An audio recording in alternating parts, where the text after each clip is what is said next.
انہیں بتاؤں کہ آج مجھے اپنا گھر چھوڑنا پڑ رہا ہے، ان سے پوچھوں مجھ سے کہاں کوتاہی ہو گئی جو میں اپنے گھر میں ہی پرائی کہلائی جانے لگی، کیونکہ وہی تھیں جو مجھے میری کوتاہی بتا سکتی تھی، وہی تو تھیں جو مجھے بات بات پر سمجھاتی تھی کہ رفیہ، زندگی کے مسائل کو بڑی حکمت سے، بڑی نرمی سے سلجھانا چاہیے، ورنہ یہ مزید الجھ بھی سکتے ہیں کہ مسائل اور ریشم میں بہت زیادہ فرق نہیں ہوتا، دونوں ہی نازک اور حساس ہوتے ہیں، ذرا غلط سرا کھینچنے سے پھندا بن جاتے ہیں، پھندے اکثر کھلتے نہیں، انہیں کاٹنا پڑتا ہے، جس سے اگر ریشم ہو تو اس کے دھاگے کٹ کر علیحدہ ہو جاتے ہیں، اور رشتے ہوں تو دل۔ مجھ سے بھی رشتوں کا ریشم الجھ گیا تھا، اللہ جانے میں نے کون سا سرا غلط کھینچ لیا تھا کہ پھندا پڑ گیا تھا۔ اب میں اس پھندے کو لیے پریشان تھی، میں ہرگز اسے کاٹنا نہیں چاہتی تھی، مجھے معلوم تھا اب میری ذرا سی چوک اس پھندے کو کاٹ ڈالے گی، اور پھر میں اور سدرا ہمیشہ ہمیشہ کے لیے بھی جدا ہو سکتے تھے۔ اس وقت ہمارے دلوں میں گرہیں سہی، مگر ہمارے سرے تو جڑے تھے، ہمارے جڑنے سے ہی ہمارا گھروندہ جڑا تھا۔ میری امی جان یہ بھی کہا کرتی تھیں، رفیہ یاد رکھنا، گھر اور خاندان کو یکجا رکھنے والی بھی عورت ہی ہوتی ہے، اور بکھیرنے والی بھی۔ گھر مردوں کی حکمت سے چلتے ضرور ہیں، مگر خاندان ہمیشہ عورت کی محبت ہی بناتی ہے۔ واقعی آج مجھے یہ سب سچ نظر آ رہا تھا، اور فرید الدین کی حکمت سے میرا گھر چل رہا تھا۔ آج بھی انہی کی حکمت نے اس گھر کی چوکھٹ کو قائم رکھا تھا، البتہ میرا خاندان کچھ خطرے میں تھا جسے میں نے بچانا تھا، دوبارہ سے سمیٹ کر جوڑنا تھا۔ امی جان، میں نے اپنے تھکے ہوئے وجود کو ٹرین کی آرام دہ سیٹ سے ٹیک دیا، ریل گاڑی کی چھک چھک اور میرے دل کی دھک دھک ایک ہی پٹڑی پر رواں تھی، بس گاڑی آگے کو جا رہی تھی، میرا دل پیچھے، برسوں پیچھے، وہاں جہاں میری ماں واقعی اپنی باہیں پھیلائے مسکرا رہی تھی، اور میں ان کی جانب دوڑی چلی جا رہی تھی۔ امی، میری پیاری امی جان، کہتی ہوئی، ان کی آنکھوں میں میرے لیے دنیا جہاں کا پیار تھا، اور ان کے سینے محبت کا ٹھاٹھے مارتا سمندر۔ امی جان، میرے لبوں سے بے اختیار نکلا، اور میں نے اپنی آنکھوں کو ایک بار پھر زور سے میچ لیا کہ کہیں ماں کی تصویر پلکوں سے چھوٹ نہ جائے۔ فرید الدین کے اسلام آباد والے فلیٹ میں ضرورت کی ہر چیز موجود تھی، صاف ستھرا اور پرسکون سایہ فلیٹ شہر کے بہت اچھے علاقے میں تھا، تیسری منزل پر تھا، اور آنے جانے کے لیے لفٹ بھی موجود تھی، مگر فرید زیادہ تر سیڑھیاں ہی استعمال کرتے اور کہتے کہ اسی بہانے گھٹنوں کی ورزش ہو جاتی ہے، ورنہ اگر کہیں یہ جڑ گئے تو بھلا کون سنبھالے گا۔ مجھے بھی وہ اسی فلسفے کے ساتھ دن میں ایک بار ضرور یہ سیڑھیاں چڑھاتے اور اتارتے۔ وہ آفس سے آ کر کچھ دیر آرام کرتے اور پھر نماز مغرب کے بعد کھانا کھاتے ہی میرا ہاتھ تھام کے چل پڑتے۔ ہم نیچے آ کر سڑک کے کنارے کنارے چلتے ہوئے قریبی پارک میں آ بیٹھتے، آتے جاتے لوگوں کو دیکھتے، سامنے جھولے جھولتے اور اٹکھیلیاں کرتے بچوں کو دیکھ دیکھ کر اپنا جی بہلاتے اور اپنے اپنے جی کا بوجھ ہلکا کرتے۔ فرید اپنا بوجھ مجھے اور میں انہیں دے دیتی، اس عدل بدل سے دونوں کا بھلا ہو جاتا، اور بہت سے خیالات ہمارے خون کی گردش کو اوپر نیچے کرنے کی بجائے کاربن ڈائی آکسائیڈ کی طرح فضاؤں میں بکھر جاتے، اور ہم ایک دوسرے کو حوصلوں اور ہمت کی آکسیجن فراہم کر کے دوبارہ تازہ دم ہو کر گھر لوٹ آتے کہ آخر اب جو بھی تھا ہمیں جینا تو تھا ہی، مگر یہ بھی جانتے تھے کہ رات کو اپنے اپنے تکیے پر سر رکھے ہم دونوں ہی اسلام آباد سے لاہور پہنچ جاتے تھے، اور پھر معین الدین سے باتیں کرتے کرتے میری اور عبداللہ کے ساتھ گول گھلتے گھلتے فرید الدین کی آنکھیں نم ہو ہی جاتی ہیں۔ کیا کریں یہ کم بخت دل، یہ ہزار سکھوں میں بھی کوئی نہ کوئی دکھ پالے ہی رکھتا ہے، اس کا اور درد کا گہرا رشتہ جو ٹھہرا۔ یہاں ہم دو ہی تھے، اور دونوں کو جیسے کوئی کام ہی نہ تھا، نہ گھر کی ترتیب خراب تھی ہوتی، نہ کچن سے ہر وقت برتنوں کی کھٹ پٹ سنائی دیتی، ہم آپس میں خوب باتیں کرتے پھر بھی سناٹا نہ ٹوٹتا، ہم متحرک تھے، دونوں کے سینوں میں دل دھڑک رہے تھے، مگر زندگی تھی کہ جامد کی جامد۔ شاید یہی وہ کیفیت ہوتی ہے جسے اکلاپا کہتے ہیں، جس کا خوف ہر بوڑھے ہوتے وجود کو پہلے سے ہی لگ جاتا ہے کہ اگر بڑھاپے میں یہ مل گیا تو موت آنے تک کا وقت سزا بن جائے گا۔ لمحے کس طرح سال سال کے برابر ہو جاتے ہیں یہ مجھے اب معلوم ہو رہا تھا، تنہائی بڑھاپے کو اور دیمک لکڑی کو کیسے چاٹتی ہے یہ بھی مجھ پر گزر رہی تھی۔ ہم دونوں اپنی اپنی ذات کی چھت سے لگے بوڑھے شتیر ہو کر رہ گئے تھے جنہیں وقت نے کھوکھلا کرنا شروع کر دیا تھا۔ بڑھتی عمر میں انسان کی بچوں کے ساتھ جڑ کر رہنے کی ضد دراصل ان کی ضرورت ہوتی ہے، یہ بھی اب میں جان رہی تھی۔ حالانکہ ابھی نہ میں بوڑھی تھی اور نہ فرید، ابھی تو ہمارے پیلوٹی کے بیٹے کا پیلوٹی والا بھی صرف 6 برس کا تھا۔ فرید مجھے چپ چپ اور پریشان دیکھتے تو اپنے پاس بٹھا لیتے اور بڑے پیار سے سمجھاتے، دل لگانے کی کوشش کرو رفیہ، کوشش سے ہر بات بن جاتی ہے، چاہے ناممکن ہی کیوں نہ ہو۔ اور میں مرے سے لہجے میں سر ہلا کر کہتی، جی میں کوشش تو کر رہی ہوں۔ آج بھی میرا دل بے حد اداس تھا اور مجھے اپنا گھر بہت یاد آ رہا تھا۔ فرید الدین نے کب کافی بنائی مجھے پتہ ہی نہیں چلا، کیونکہ میں تو اپنے خیالات میں گم بیٹھی تھی جب انہوں نے کافی کا مگ میرے ہاتھ میں پکڑا کر مجھے چونکا دیا۔ کیا سوچ رہی ہو زوجہ؟ وہ اپنی ازلی مسکراہٹ کے ساتھ میرے سامنے تھے۔ وہ مجھے گھر یاد آ رہا ہے۔ میں نہ تو بہانہ گھڑ سکی اور نہ ہی اپنے لہجے کا دکھ چھپا سکی۔ اچھا وہ تو مجھے بھی یاد آتا ہے۔ وہ کرسی کھینچ کر میرے پاس ہی بیٹھ گئے۔ انہوں نے اس سے پہلے ہاتھ بڑھا کر کمرے کی کھڑکی کھول دی تھی جو بیرونی جانب ایک کھلے پلاٹ میں کھلتی تھی، ایسے پہاڑی پلاٹ میں جہاں ابھی کسی نئے پلازے یا ہاؤسنگ اسکیم کی بنیادیں نہیں کھدی تھی، بلکہ ابھی ہرے بھرے قد آور گھنے درخت موجود تھے جن پر پہاڑی بیلیں لپٹی ہوئی تھیں۔ ان پر چھوٹے چھوٹے پیلے رنگ کے بے شمار پہاڑی پھول کھلے رہتے تھے جو رات کو اکثر درختوں کے گھنے سبزے پر یوں ٹمٹماتے دکھائی دیتے جیسے اندھیری رات میں آسماں پر تارے۔ وہاں نیچے ایک پہاڑی نالا بھی تھا جس کا پانی پہلے شاید کبھی شفاف ہو، مگر اب اس بلڈنگ کے سارے فلیٹوں کا گندا سے گدلا ہو چکا۔ میں شام کو اکثر اسے کافی دیر تک یوں ہی دیکھتی رہتی تھی۔ رفیہ بھائی اب بس کرو اتنی سنجیدگی، میں اپنی تنہائی دور کرنے کے لیے تمہیں یہاں لایا تھا، مگر تم تو خود وہ بات ادھوری چھوڑ کر مجھے دیکھ رہے تھے۔ میں کچھ شرمندہ سی ہو گئی۔ فرید کیا اب ہم یوں ہی رہیں گے؟ میں نے اپنے دل کی بات شروع کر دی۔ یوں ہی سے کیا مراد ہے تمہاری؟ وہ نہ سمجھتے ہوئے بولے۔ اکیلے، میں نے مختصر کہا۔ یعنی رفیہ بیگم تمہارے کہنے کا مطلب ہے کہ میں اور تم دو لوگ اکٹھے رہ رہے ہیں اور پھر بھی اکیلے ہیں؟ وہ ذرا شرارت سے کہنے لگے۔ کبھی کبھی انسانوں کے ہجوم میں بھی لگتا ہے کہ ہم اکیلے ہیں۔ میں بدستور سنجیدہ تھی۔ ہاں ایسا اس کیفیت میں ہوتا ہے جب ہم خود پر کوئی محرومی طاری کر لیتے ہیں اور اس کے خول سے باہر نکلنا نہیں چاہتے، ورنہ ایک تو اکیلا ہوتا ہے، دو نہیں۔ انہوں نے بھی سنجیدگی سے جواب دیا۔ ان کی بات میں واقعی گہرائی تھی اور معنی بھی مجھے اقرار کرنا پڑا۔ ہاں فرید، میں خود کو اس کیفیت سے نہیں نکال پا رہی، لیکن ایسا تو کرنا پڑے گا۔ وہ کچھ پریشان ہو گئے۔ اچھا تو ایسا کرو کہ تم کوئی مصروفیت ڈھونڈ لو، وہ کچھ سوچتے ہوئے بولے۔ فراغت میں ویسے بھی شیطان حاوی رہتا ہے۔ شیطان؟ فرید الدین کے نام لینے پر میں ایک دم سے چونکی۔ مجھے پچھلے کچھ عرصے سے اس موضوع کا خیال نہ تھا، بلکہ میں تو اس کے وجود کو ہی بھلا بیٹھی تھی اور اس کی کارستانیوں کو بھی، جن سے میں گزشتہ زندگی میں اکثر پریشان رہا کرتی تھی۔ میں نے خوفزدہ ہو کر اپنے چاروں طرف دیکھا کہ کہیں وہ میرے ارد گرد تو موجود نہیں۔ کیا ہوا، خیر تو ہے؟ فرید الدین پریشان ہو کر پوچھنے لگے۔ جی خیریت ہی ہے، میں نے اپنا خیال کو جھٹکا۔ اچھا تو میں کہہ رہا تھا کہ تم خود کو مصروف کر لو کسی تعمیری کام میں۔ مثلاً؟ میں نے پوچھا۔ مثلاً تم کوئی تعلیمی تدریس کا سلسلہ شروع کر دو۔ وہ مجھے آئیڈیا دینے لگے۔ تعلیم خود حاصل کروں اس عمر میں؟ مجھے کچھ سمجھ نہ آئی۔ تو کیا ہے، انسان کو گوشت سے لحد تک سیکھتا ہے۔ وہ مسکرائے۔ مگر کیا؟ مجھے اب بھی الجھن تھی۔ مثلاً کمپیوٹر سیکھو۔ وہ باقاعدہ سنجیدہ تھے۔ میں کیا کروں گی کمپیوٹر کا؟ میں نے کیا اب نوکری کرنی ہے؟ مجھے ہنسی آ گئی۔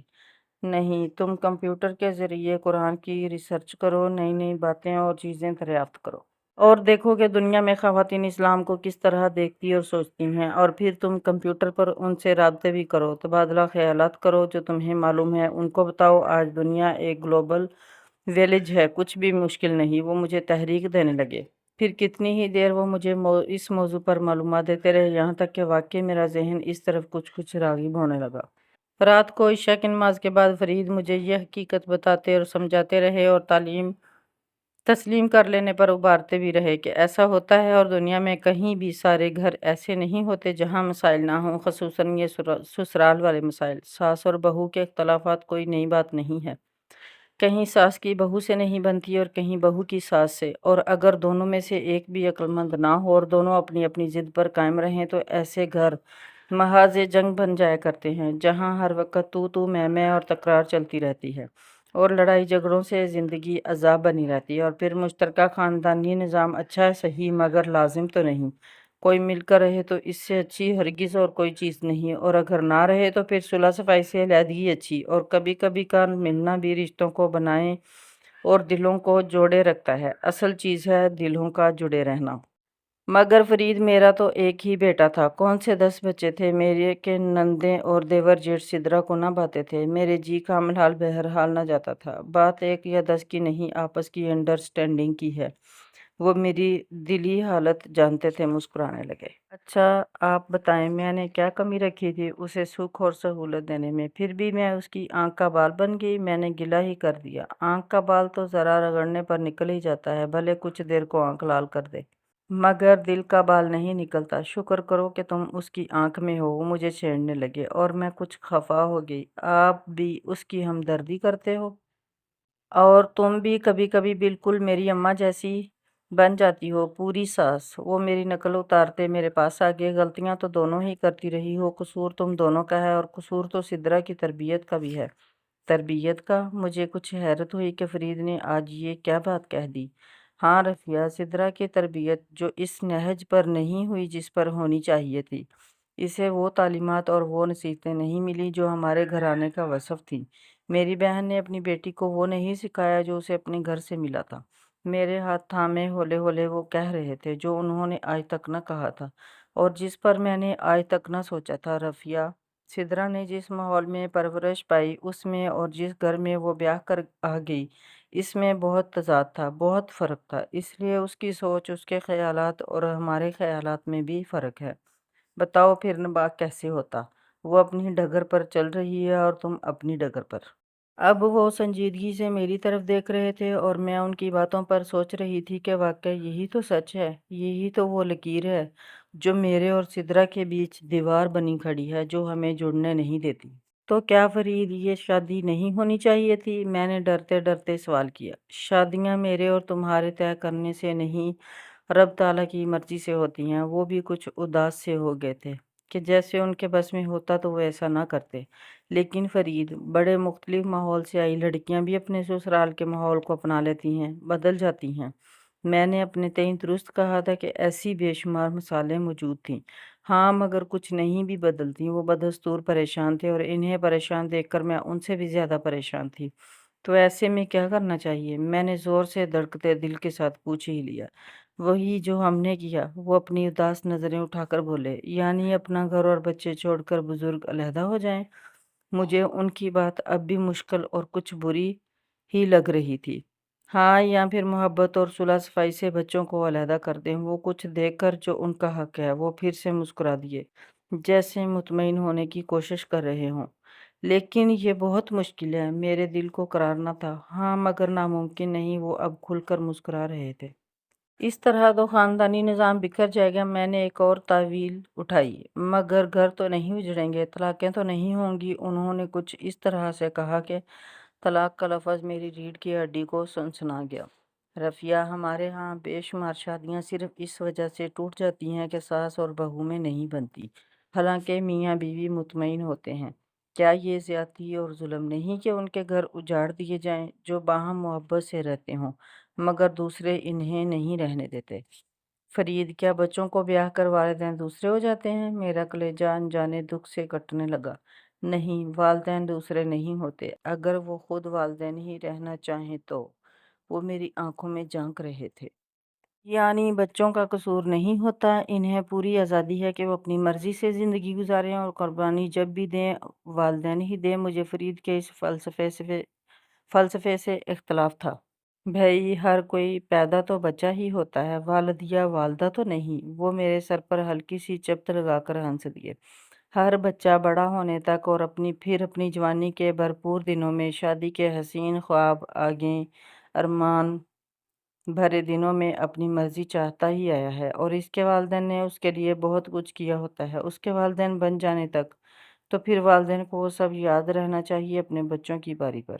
انہوں نے بہت خوبصورتی سے اپنی بات مکمل کی، جو مجھے اچھی طرح سے سمجھ تو آ گئی، مگر جی یہی چاہتا تھا کہ دنیا کے سارے والدین عمر بھر اپنے بچوں، بہوؤں اور ان کی اولادوں کے ساتھ مل کر جڑ کر رہیں۔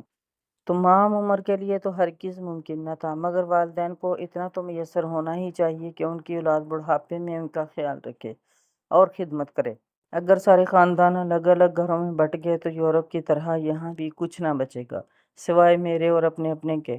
خاندان نہ رہیں گے، بس کوٹھیاں اور فلیٹ ہی رہ جائیں گے، جہاں جوڑے جوڑے اپنی مرضی کی زندگی بسر کریں گے، اور جب جی چاہا ایک دوسرے سے لڑ کر الگ ہو جائیں گے۔ انہیں سمجھانے اور ملا کر رکھنے والا بزرگ جو نہ ہوں گے۔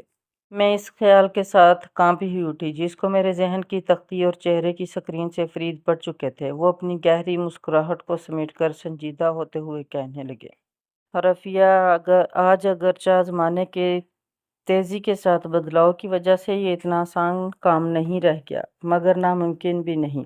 یعنی ایک امید میرے دل میں چٹکی، یعنی اگر مائیں اپنی بیٹیوں کو اچھی تربیت دیں اور وہ کچھ سکھائیں جو اپنے اسلاف کی تعلیمات ہیں اس طرح سمجھائیں جیسا کہ قرآن و سنت نے کہا ہے، تو یہ ممکن ہے، کیونکہ آج کی بچی ہی تو کل کی ماں ہے، اور کل کی ماں وہ بات ادھوری چھوڑ کر میری طرف جواب طلب نظروں سے دیکھنے لگے۔ کل کی ماں پرسوں کی ساس ہے، اور کیا؟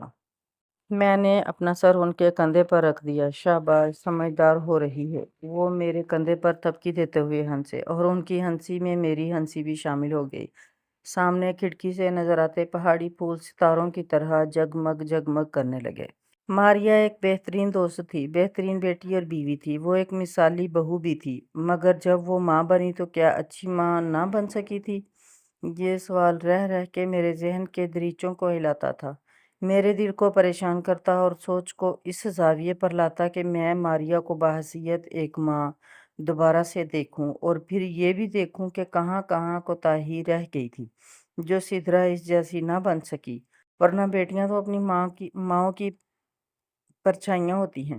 عورت جب ماں بنتی ہے، ایک بیٹی کی ماں، تو اسے آئینے میں اپنے چہرے پر اپنی بیٹی کے نقوش دکھائی دینے لگتے ہیں، بیٹی کے چہرے پر اپنا عکس، اور وہ دل سے چاہتی ہے کہ اس کی بیٹی اس جیسی ہو۔ وہ تو خود کو اس کے وجود میں رکھ کر دوبارہ سے بڑی ہونے لگتی ہے اور اسے اپنے جیسا بناتی چلی جاتی ہے۔ لہٰذا مائیں جیسی ہوتی ہیں، ان کی بیٹیاں بھی ویسا کچھ نہ کچھ ضرور ہوتی ہیں، اگر مائیں اپنے فرائض سے غافل نہ ہو جائیں تو۔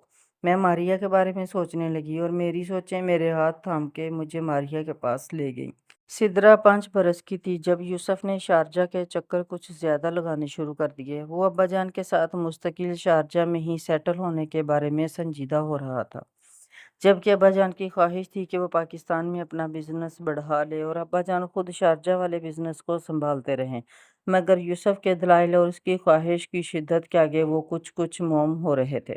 امی جان کو ابا جان اپنے ہمراہ لے جانے کے لیے بازید تھے۔ ان کا کہنا تھا کہ پردیس میں اب تنہا رہنا ان کے لیے مشکل ہو گیا ہے، انہیں آرام اور خدمت کی ضرورت بھی ہے، اور دل جوئی کرنے والے ساتھی کی بھی، جس پر امی جان کو نہ چاہتے ہوئے بھی ان کے ساتھ جانا پڑا، مگر وہ جاتے جاتے بھی فکرمند اور پریشان تھیں، بار بار مجھے اور ماریا کو اپنے ساتھ لپٹا لیتیں اور کہتیں، اب تم لوگ تنہا ہو، تم دونوں کے سر پر بزرگ نہیں ہیں، اپنے گھر اور اپنے بچوں سے غافل نہ ہونا، دونوں ہی ایک دوسرے سے جڑے ہیں، کسی ایک سے تمہاری توجہ ہٹ گئی تو دوسرا متاثر ہو جائے گا۔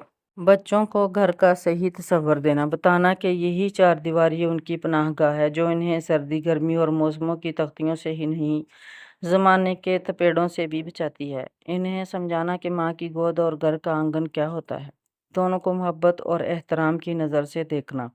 وہ اپنی پیکنگ کرتے ہوئے اپنے آنسو بار بار صاف کرتی اور کبھی میرے معین الدین کو سینے سے لگا کر بینچ لیتی اور کبھی سدرا کی چٹ چٹ بلائیں لینے لگتی۔ وہ کہہ رہی تھی، رفیہ، ماریا، ہم نے تم لوگوں پر بہت محنت کی تھی، تم دونوں بھی اپنے بچوں پر جان فشانی سے محنت کرنا۔ ہم نے ایک نہیں 2 گھروں کی دیواریں ہی نہیں، ان کے خاندانوں کو بھی باہم جوڑ کر رکھا تھا۔ تم لوگ ابھی اپنے گھروں میں خاندان آباد کرنا لوگ نہیں، بچوں کو دیکھنا شیر کی نظر سے، مگر کھلانا منہ کا نوالا۔ امی جان جاتے جاتے بھی ہمیں 100 سنہری اصول بچوں کی تربیت کے لیے بتا گئیں، اور پھر وہاں سے بھی وہ روزانہ ہم دونوں کو باری باری یہی سبق یاد کرواتی تھی۔ مگر میری اور ماریا کی محبت، دوستی، ہمارا رشتہ اور ہمارے گھروں کی دیواریں تو آپس میں جڑی رہیں، مگر ہمارے آنگن آہستہ آہستہ بدلنے لگے۔ ماریا کے آنگن میں جدید اور مہنگے طرز کے کھلونے اور جھولے سجنے لگے۔ بچوں کے لیے خوراک اور دودھ میں بھی امپورٹنٹ چیزیں آنے لگیں۔ ان کے کپڑے بھی یہ دیکھ کر خریدے جانے لگے کہ وہ فیشن میں لیٹسٹ ہوں، قیمت بھلے کچھ بھی ہو۔ ماریا کے تن پر بھی مسلسل ریشم رہنے لگا۔ میں نے ان دنوں میں تو کچھ ایسی بات محسوس ہی نہ کی کہ یہ سب آگے چل کر کیا نتائج لائے گا، بلکہ میں تو اپنے بھائی کی ترقی اور بابی کی خوشحالی دیکھ کر ہی خوش تھی۔ یوسف برابر میرے معین کے لیے بھی وہی کچھ لانے کی کوشش کرتا، مگر فرید بڑی محبت اور حکمت سے اسے روک دیتے، سمجھا دیتے۔ کبھی کبھار کا تحفہ تو لے لیتے، مگر روٹین میں انہیں یہ سب لین دین پسند نہ تھا۔ وہ کہتے، میرا بجٹ مجھے میرے گھر اور گھر والوں کو ایسی سہولیات اور آسائشوں کی اجازت نہیں دیتا، اس لیے میں ان کی عادتیں نہیں بگاڑ سکتا۔ میں خود جس چادر میں ہوں اسی سے اپنی بیوی اور بچوں کا تن بھی ڈھانپوں گا، اور تب مجھے ان کی کسی بات سے اختلاف نہ تھا۔ ان کی محبت دراصل میرے لیے اتنی بڑی ہمت تھی، اور خود مجھے فرید سے اس قدر محبت تھی کہ میں انہی کی آنکھوں سے دیکھتی اور انہی کے دماغ سے سوچتی تھی۔ 2-3 برس اسی طرح گزر گئے، یہاں تک کہ یوسف ابا جان کو راضی کرنے میں کامیاب ہو ہی گیا، اور بالآخر ایک دن یوسف بھی اپنا سب کاروبار لاہور سے سمیٹ کر اور اپنے بھرے پورے گھر کو تالا لگا کر شارجہ روانہ ہو گیا۔ ماریا شارجہ کیا گئی، میری تو دنیا ہی اداس ہو گئی۔ امی جان کی جدائی پہلے ہی میرے لیے سہانے روح تھی، اوپر سے ماریا بھی مجھے ہجر فراق سے دوچار کر گئی۔ میں تو دن میں کئی بار بیچ کا دروازہ کھول کر اس صحن میں جھانکتی جو اب سے پہلے کبھی اتنا ویران، اتنا اداس نہ تھا۔ اب وہاں پر سوائے سامان کے اگر کچھ تھا تو میرے اپنوں کی یادیں، یا پھر سعیدن بھوا کی بیٹی اور اس کے بچے جو گھر کی دیکھ بھال کے لیے وہاں رہ رہی تھی۔ مگر گھر کی دیکھ بھال بھی گھر کے مالکوں ہی کا کام ہے، جیسے بچے کی دیکھ بھال ایک ماں ہی کر سکتی ہے، آیا نہیں؟ میں ہفتے 10 دن بعد خود آ کر اپنی ماں کا گھر صاف کراتی، ان کا کچن آباد کرتی اور ان کے کمرے میں گھنٹہ 2 گھنٹے ضرور گزارتی۔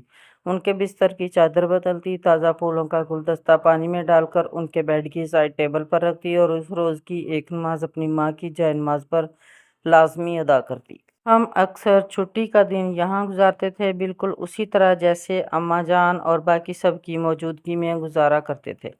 فرق اتنا تھا کہ اب میں کچن میں چائے بناتی یا کھانا تو میرے ساتھ مسلسل باتیں کرنے اور ہنسنے والی ماریا نہ ہوتی تھی۔ مجھے کندھوں سے تھام کر بٹھا دینے والی ماں نہ تھی، جو مجھے بٹھا کر کہا کرتی تھی، ایک دن تو یہ سب کام چھوڑ کر عیش کا گزارا کرو، آخر کو ماں کے گھر آئی ہو، بیٹھو یہاں اور میرے ہاتھ کا کھاؤ آج، میں بھلا کب ساری عمر تمہیں کھلا سکوں گی۔ امی جان ایسا نہ کہا کریں، میرا دل ہی ہل جاتا ہے، اور میں ان سے خفا ہو کر کہتی تو وہ جواباً بس دھیما سا مسکرا دیتی اور کہتی، اچھا بابا منہ مت بناؤ اور لو ادرک والی چائے پیو۔ وہ باتوں ہی باتوں میں چائے بھی بنا چکی ہوتی تھیں، ایک ایک کپ میرے اور ماریا کے ہاتھوں میں تھما دیتی۔ چلو اب تم دونوں باہر جا کر اپنی اپنی ساس کی باتیں کرو اور اپنا اپنا جی ہلکا کرو، میں ذرا تمہارے ابا جان سے پوچھوں کہ آج کھانے میں کیا